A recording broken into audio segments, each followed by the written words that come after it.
All right, guys, it is Friday, Good Friday here, whether you're celebrating Easter, whatever the event may be. Fantasy football continues. It always continues here in the off season. It doesn't stop. Jimmy and I are here, and we've got 6 regression players here for you that had good or pretty decent years last year. And for some reason or another, or many other reasons, we feel there's going to be a regression. Welcome to the show, Jim. Are you ready to dive in? I am ready. I'm ready, counselor. Thank you for having me. All right. So, I mean, we're here in the off season. Obviously, a lot of these moves, there's a lot of trades, a lot of moves have happened. We don't really, again, I always say this as a disclaimer, we don't really know what the outcome and the fantasy output is going to be for these players until the NFL draft happens. So, one guy I'm going to mention here, which we'll get to in a second, he is kind of slated as a workhorse running back. He has a little bit of competition, but maybe they decide to get a Bijan Robinson, which could completely change the dynamic of everything. So again, take everything with a grain of salt or whatever you want to say. This is for entertainment purposes. We're trying to make our best educated decision based on the current situation pre-NFL draft. Everything fizzles out better after the draft. Don't you agree? Yeah. Well, I mean, things will start to fall into place after the draft. We'll be able to start making projections. How are these players going to do? How do we think they're going to do this next year? What kind of stats can we expect? What's the workload split going to be? It's going to be a lot easier to figure that stuff out because right now there are missing pieces. All right. Before we get into this, guys, make sure you guys secure the solution, the 16-round draft. So you can pre-order now. There is a code right now. It's a limited code. Use code WIN. Get into the 16-round draft solution. And when you're there, you also got to upgrade. Not even upgrade. They're both 2 standalone courses. But you get the 16 rounds plus, which is going to be a draft tool you can open up during your draft. It's going to give you all the inside analytical statistical data on the top 250 players. So make sure you guys get the 16-round plus. And of course, also get the 60-round draft solution. Again, early line is the code for the 60-round plus. And you can see it under programs at thefantasyfootballaccounts.com. That tool is getting ready to go this year, isn't it, Jimmy? It will. It'll be ready soon after the draft. I'm anticipating probably within 2 weeks. So probably by about mid-May is when we're looking at it will be ready and available for use, and it will be maintained and updated during the entire course of the fantasy football preseason to keep you right on top. When are players being drafted? When do you need to target such and such a player? Who are the best players at this round? If you're picking 8th in a 12-team league, you've got different pools of players you're going to be looking at, and this will basically give you a customized recommendation for each round of the draft. So, all right, make sure you guys secure it. I've linked it below. All right, so let's dive into this, Jim. Who is your first regression player and why? Okay, so this first guy, I want to talk about this in a more general sense because it's what I call the failed quarterback. And what a failed quarterback is, it's a guy that came into the league, was the starter for a team, but then that team did not retain him because that player sucked. They went to being like a backup somewhere. And then eventually they find themselves back into a starting position. That's a failed quarterback. Like fool's gold almost. Like it's almost like being fool's gold. Like he's already had his chance. He's never going to be years to wow us. We're not wowed is kind of how I use it, but I love the way you're explaining it. Yeah, exactly. And when it comes to like, I don't like rookie quarterbacks, but I don't like failed quarterbacks even more. I mean, they are awful. They always come into a situation and everyone's like, oh, we're going to be positive. We're going to talk about it. Oh, they were learning under a really great quarterback. They're going to be great now. They're going to be much better. No, they're not. They never do it. But it doesn't mean that they can't have a good season. And this guy had a good season last year. Geno Smith of the Seattle Seahawks. He had a good season. He got signed to an extension. I'll tell you what, man, this guy had a Cinderella season last year. He still sucks. He's going to suck this year, and he's going to drag that whole team down with him.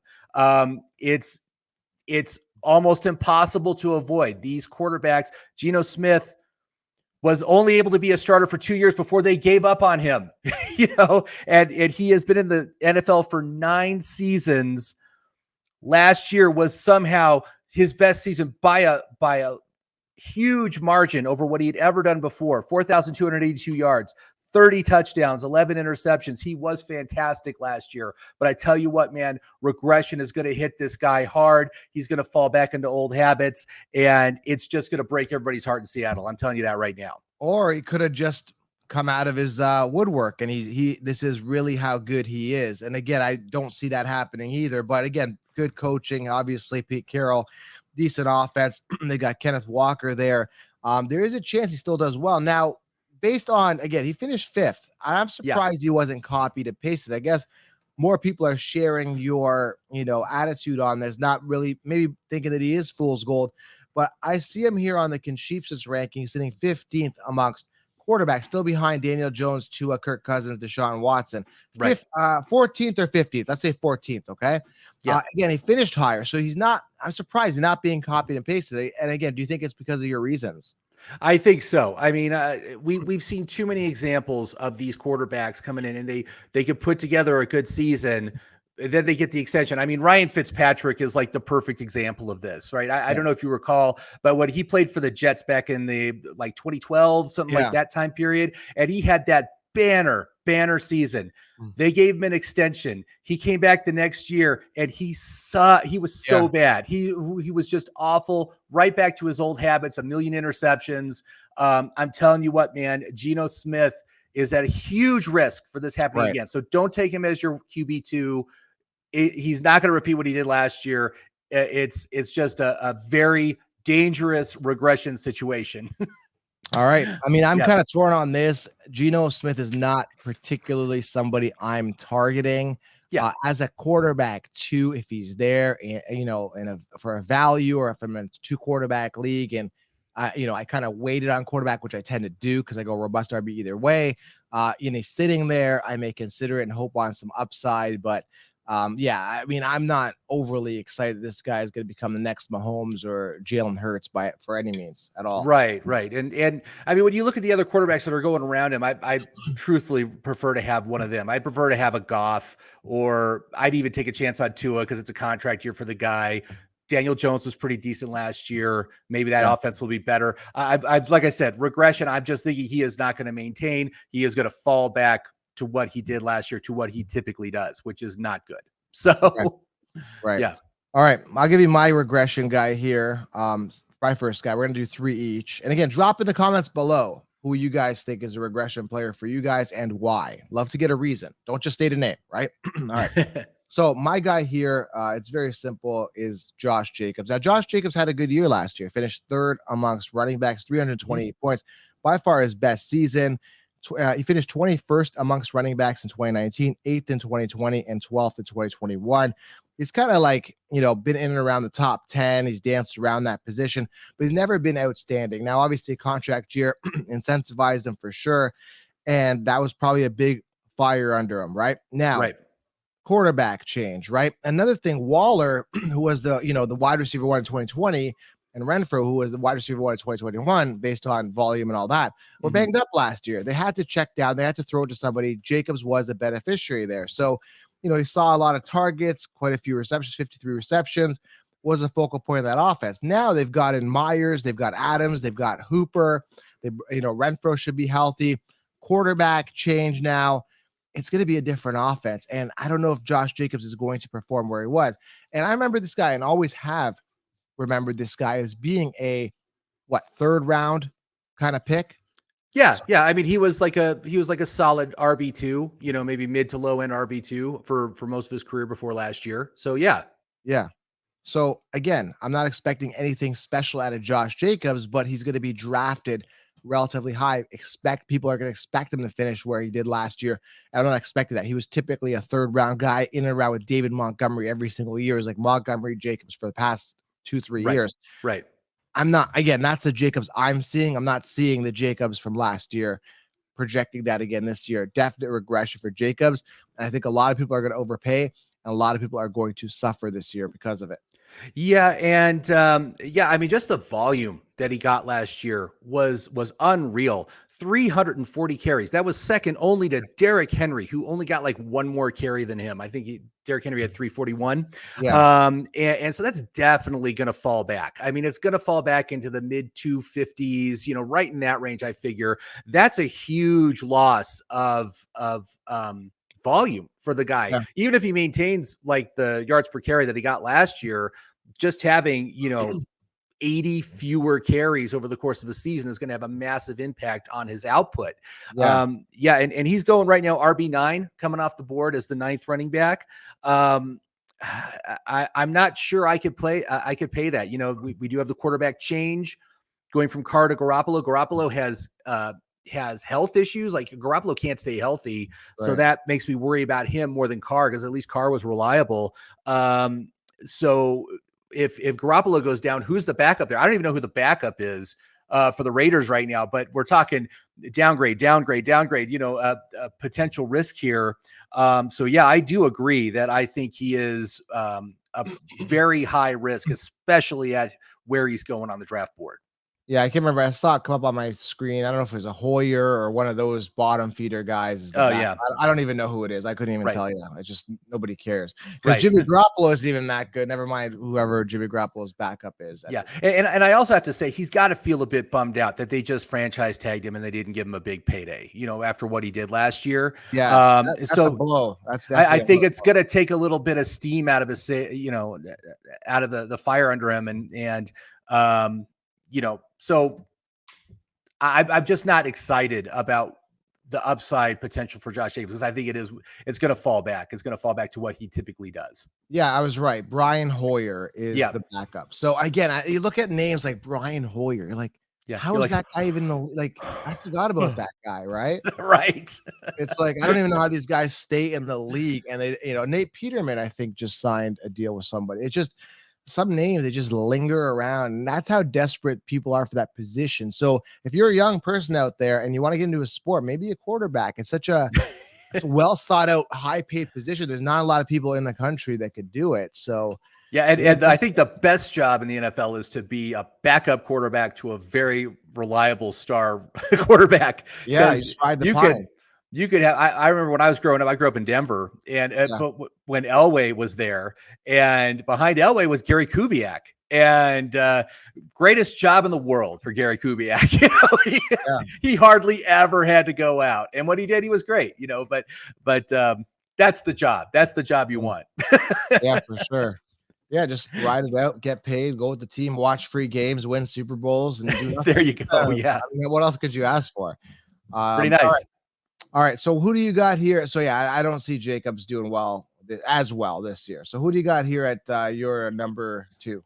Well, I've got another running back, and this is a guy who was outstanding last year. Fantastic value on the draft board. He went off at about ADP 146. So this is a guy you were getting in like the 12th, 13th round. Ended up as the RB8. Just amazing. And it was Jamal Williams of the Detroit Lions. Yeah. Ended up with 262 carries for 1,066 yards and 17 touchdowns. That's what really put that guy over the top. Unbelievable season. Career high in attempts, in yards, in touchdowns. In fact, I looked this up. I looked at his history. Yeah. The dude before last season, over his first 5 seasons in the NFL, had only 13 touchdowns. And then last year he had 17 touchdowns. Yeah. So, when it comes to projecting out stats for players, certainly touchdowns are the least sticky stat. They just can go all over the place. And when I see a guy get 17 touchdowns in the season, that is almost certainly going to fall back to a more normal range. That was just an outlier of a season. And now he has changed teams. He's now on the New Orleans Saints. He's now playing with Alvin Kamara. So do you think he's going to be able to repeat any level of volume, even close to what he got last year? I mean, last year he was playing with Swift, and Swift is always injured. Yeah. So of course he got the volume. Kamara is not like that. I mean, Kamara is obviously going to probably miss some time. He's probably going to be suspended for a few games at the start of the season. But boy, I just got to say, man, he's turned 28. He changed teams. He's now sharing time with Alvin Kamara. The dude is going to fall off very rapidly here. And right now his ADP is actually looks reasonable at ADP 103. Yeah. 32nd running back coming off the board, but I think he's going to even underperform that. I'm just not interested at all in Jamal Williams for this season. Yeah, I never really was. I mean, a lot of people were high on Swift last year, and I said, yeah, I was Williams there. He's going to get the goal line work. I was right about that. Yeah, and I'm surprised because Chiefs aren't copying and pasting him. Again, similar to your argument here, it wasn't an anomaly year because they did that with Connor last year. James Conner had a good year, touchdown dependent. Deebo Samuel had a good year last year, touchdown dependent. They copied and pasted that over. Even with they didn't factor in the inflation of the touchdowns. But in this case, I guess they didn't copy and paste it, which is, again, pretty shocking because, again, that's not their golden boy. Swift was their golden boy. So it's kind of like, they're treating him kind of where they treated him last year. So that's not really a surprise there. But, yeah, I'm not targeting him at all. He's not on my list at all. Don't care for him. And I don't like that Saints duo all the time. And that's why I always stayed away from Kamara, no matter how good he did in the couple of years that he did do well, because he had the Ingram, then they had Ron Latavius Murray. They always have to have this workhorse goal line guy to complement Kamara. It's so annoying. Yeah, and I mean, that's kind of the way the whole NFL is going anyway. It's going to these committee backs. It's harder and harder to find these workhorse guys. Yeah. But even so, Kamara is definitely better than Swift. I think we could all agree on that. And it's just it's not going to be great for Jamal. He's going to go back to what he did before. He usually only gets about maybe 150 carries a season. Yeah. And he's not a ball. He doesn't catch balls. So that's going to be Kamara's role. And it's just not anything at all that interests me. There's no upside there. I'm going to let him go and let someone else take him and suffer through that regression. All right. No more wasting time on a guy that we're not going to waste time on in the draft. Right. Jamal Williams, I think we're totally agreeing on this one. Yep. All right. Hopefully you're agreeing on this one. Christian McCaffrey. I'm going to stay away. I've never been a Christian McCaffrey fanboy. I went and analyzed his stats. His best year was 2019. We all know that. Had a great year, 2019. We're entering 2023. And in that time, he's had 2 years where he was really banged up. And in those 2 years, he played 10 games in those 2 years. Right. Last year, did pretty well. 244 attempts. The receptions were there. What do you have? 85 some odd receptions, 8 touchdowns rushing, 5 touchdowns on the ground, 1,139 yards. He looked like the CMC of 2019. Now, that was pretty remarkable. I'm surprised he even got that out. So, to me, that was his last hurrah, right? This is a guy that's been paid. He's been incentivized. He was good back in 2019. I think he's a running back. Okay? I think the time is out. This is it. I mean, and we know that the 49ers running backs, they get hurt a lot. So I don't think history is going to favor him on a personal level. We've seen him get hurt, but also on a team and franchise level. So that was it. And the thing about it is, if I can get Christian McCaffrey in the 3rd round as an RB3, sure. But to have him as a first overall pick, top 2, top 3 pick, which is where he is going, is ludicrous. Again, based on everything I just said, he blew his load last year. If he's got more in him, good on him. I was wrong. I'll eat crow or whatever. But I think that was it. That was his last try. It's like, Jim, right now, I don't know if you're in good cardio shape. I'm not sure. But it's like getting you to set out for 10 miles, Jim. And after you're done your 10 miles, Jim, I'm going to say, hey, Jim, I know you're not in the best shape. You're not in the marathon runner shape. You just ran 10 miles. That was very impressive, Jim. Now I want you to take a sip of water, and I want you to run another 10 miles. I'd be like, Joe, you know what? I did 10 miles. I blew my load, Joe. Right. That's CMC. CMC equals Jim. Is that a good explanation? Yes, and please don't make me run 10 miles, man. I'm not going to do. I'm not a runner. I do my elliptical. I keep my cardio up there, but it's like a tough climb at my age. So it's not as easy as it used to be to. We'll keep giving analogies on Jim's physical adventures here. Sure. Remember your sprint? Did you get? We still got to get that sprint video. They said he did a sprint video last. Oh my god! Your daughter's track and field meet or whatever, and he never taped it. Yeah, we were just out on a football field, and I'm like, I wonder how fast I can do the 40-yard dash. Those guys that can do 4.5, 4.4. I could probably do it in 6 or 7. Oh no, it was like way It's way not slower than that. I'm like, oh man. me too. Actually, I tend to, I think I'm in decent shape. I hit the bag. I do cardio. But when I Yeah. sprint, I'm a slug, man. I just like I feel like I'm moving. There's a Yeah. lot going on, but Right. it doesn't translate. Right. Right. You know? And plus, we're not 20 anymore. I mean, No, come we're on, not. let's be real here. Yeah. Yeah. I mean, so going back to CMC, look, I mean, CMC is a fantastic talent. And I see why people, I mean, just the upside of somebody that catches that many balls and gets that kind of volume on the ground. It's almost like you get two players for the price of one. But and it was nice to see CMC get back to playing a full 17 games. That was the big thing. It's like, man, can he even do it anymore? And he did. But yeah, I mean, the dude's 27 now. We've got quarterback issues on this team galore. I mean, the three quarterbacks on this team are Sam Darnold, Trey Lance, and Brock Purdy. Two of those guys suffered season-ending injuries. So is Sam Darnold going to be the starting quarterback for this year? I mean, it's such an awful situation for the offense that really makes me sweat. And I mean, just these aging guys. I'm not at the point where I wouldn't say don't take CMC because there is potential there. He's not done yet, but it's just a much riskier pick than if I was to take like Saquon or Kenneth Walker, one of those guys that are young, still healthy and still have some upside. I'm not sure if we're going to see it again this year with CMC, but he's probably going to prove me wrong. That's where I'm at.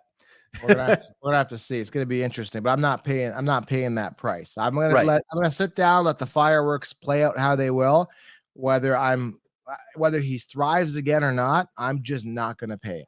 Right. So. Right. All right, who do you got here? Is your final and number 3 regression player? Okay, my final regression player is going to be Christian Watson, who basically, when it comes down to Christian Watson, people are only thinking about 4 weeks in the season last year. There was 4 weeks in the season where he had 15 catches for 313 yards and 7 touchdowns. That's why everybody's crazy about Christian Watson. And it was such a fluke. It was such a high, I mean, 15 catches and 7 touchdowns. That's something that just doesn't really happen. That is an outlier kind of event. And I really see Christian Watson as this year's Gabe Davis. He showed some flashes last year, and now everyone thinks he's going to do that for the whole year. And so he gets bid way up. The dude right now is ADP 43, wide receiver number 21.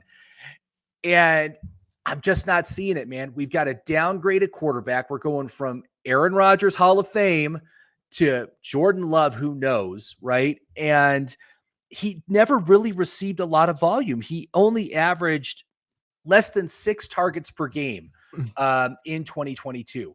Right. Are you going to draft that guy as a wide receiver 1? A guy that only gets 6 targets a game? There's just no, he's not. He's 28 in PPR ish. Like he's going to be lower on PPR, and I no one's going to pay him as a wide receiver 1. But again, without Rodgers there either. I mean, I was an advocate of Christian Watson last year. I believed in him because with that void of Adams being gone, young, dynamic. Then he got banged up early in the season. He dropped that ball early in the season. If he had caught that ball early in the season and stayed healthy, he would have had a better year, and his ADP would be a lot higher. And if Aaron Rodgers was guaranteed to stay on the Packers, I'd be looking at Watson with a ton of upside. But he literally dropped the ball in more ways than one. And I'm a little turned off of him and the situation this year. He didn't really step up the way I thought he would. I know he was a rookie, but he had the opportunity with that void. And Lazard sucks. Like, he didn't grab the bull by the horns either. So the opportunity was there last year. He dropped the ball, and I'm not excited about him this year. And I've also heard that Green Bay is going to spend another high draft pick on another wide receiver this year. I don't blame him. Why not? And so I'm just thinking there's no way he's gonna be worth that pick. No. I mean, he's just gonna fall short. And it's gonna disappoint everybody, just the same way that Gabe Davis did this past year. And so I would definitely stay away from him at that ADP for sure. All right, so I'm gonna go with my last one here, and then you can give me your feedback. I think we kind of argued about this. Now it's funny because I was sending you my list of players that that I'm gonna have regressed. I'm trying to type in this guy's name, Amon-Ra St. Brown, and it auto corrects it. Ammonia St. Brown. I don't know. Ammonia. So I think we should call him Ammonia St. Brown. Oh, that's so mean. St. Brown, like an eyebrow. Like why would it autocorrect? Why wouldn't you just pick Brown, St. Brown? I don't know, man. It was just a weird autocorrect on my phone. That is weird. Ammonia St. Brown. It just wouldn't didn't want to accept. It wouldn't let you. You kept typing it. It's I was like, who the heck are you? Who's Ammonia Brown? Ammonia Brown. It's crazy. So listen, I was a lover of Amon-Ra St. Brown. I if there was a way last year to put more, posters in my room like kids did in the 90s, I would have done it with them. I just didn't do it because I'm married and I'm a grown-ass man now. But sure, Amon-Ra St. Brown was a guy that I really advocated for, and I believed in him. And I still think he has a good year, but his ADP has gone up. Now, he finished 7th last year. What is he, like top 10, number 9 or something like that? Yeah, he's going off as like wide receiver 9. Yeah, but that's not where they liked it. Last year, he was like 20 somewhat. Like I was getting him 4th round, 5th round. Like he was slipping. So that's where I want him. And that's where I get bitter because now the kid Chiefs catch on. He's a perfect example of a player they caught on with. So I'm gonna stay away. And I think Jameson Williams takes a leap. He had a really good week 14, which was a little sample appetizer size of what we can get. Now understand, Jameson Williams was a round 1 pick, 12th overall. The guy is great talent, 6'1", 180 out of Alabama. The guy is a great receiver on paper. The talent is there. There is a small chance this guy could emerge as the one if given the targets. Now, again, is it going to be a Kirk Cousins type situation where they believe in him and he's going to get that? That's the big question mark. I don't know. It's probably going to be still the Amon-Ra St. Amon-Ra St. Brow show. I should say Ammonia St. Brow show. Yeah. And if that's the case, I'll be okay not spending that early draft capital. If I can get Williams later and there's a chance that Williams becomes the one, I like the upside on that. So for that reason alone, too expensive of a price, I'm avoiding. Now, again, it sounds like you like Ammonia. Yeah. And I got to say, I'm not as thrilled about Jameson Williams as you are. I mean, the dude literally only had 1 catch last year. Now, it was a great catch. It was a 40-yard touchdown bomb. Very nice. But I got to say, I think Jameson Williams is more of an outside speed guy. He's like a guy that's there to stretch the defense. And those guys are just never great for fantasy. The guys like, Robbie Anderson or whatever he's calling himself these days. Yeah. So Marquise Valdez-Scanlings of the world, right? Yeah. I mean, it's limited volume, it's touchdown or bust. And so I'm not really concerned about Jameson Williams. And you've got, Amon-Ra, he's in the slot, he's working the slot. Has a great connection with Jared Goff. We've got continuity of quarterback and coaches on a team that seems to be on the rise. I mean, this is a team that I think is going to do better this year than they did last year. And so I'm not averse to Amon-Ra. Now, his ADP is right now early 2nd round. I'm typically not going to take a wide receiver at that point in the draft. So it's almost like a moot point. But I think he's probably going to do about what he did last year. I mean, about 145 targets and should get, a decent line. His line this past year, 106 catches, 1161 yards, 6 touchdowns. I could see him doing that again, but it doesn't really make me want to take him at that draft position. But I still think I don't think he's going to regress. I think he's going to be about what he did this year. So, well, I mean, the targets are aside from Amon-Ra, the targets are spread out with Khalif Freeman, Josh Reynolds, DJ Chark, right? If Jameson steps up, you got to understand the fact that you said he only caught 1 pass or whatever, you didn't get that volume. It's only going to dip into Amon-Ra's value. So I'm thinking like if he does get fully integrated, if he does go, then I see your point, but maybe this is where the argument comes in. He's going to be a workhorse factor as well in the target range. So it can be, look, Khalif Raymond has 64 targets. It's like, what is Khalif like? Who is Khalif Raymond and how did he get 64 targets? This is a guy that was drafted. Where was he drafted? I think he was an undrafted free agent in 2016. He wasn't even like a high pick, right? So Williams was a 1st round pick. And he's definitely getting, if he's healthy, over 115, 20 targets. Like if Khalif Raymond got 64 and Josh Reynolds, like who's Josh Reynolds, right? He got 59 targets. That's going Williams' way. And if he does stuff with those, he's going to get more. So it's going to be interesting how it plays out, but I'm taking Williams as a sleeper. Oh, okay. All right. That's interesting. I'm interested to see what happens during the preseason. We'll see what kind of usage he gets, what sort of connection he forms with Carr. Yeah. I mean, again, last year, and he will be, Jameson Williams will be 2 years removed from his injury at that point as well. Yes. So that's a positive development, and I do like that. But again, last year, he only getting like 9 targets and catching one of them just doesn't really move the needle for me. So I got to see more during the preseason.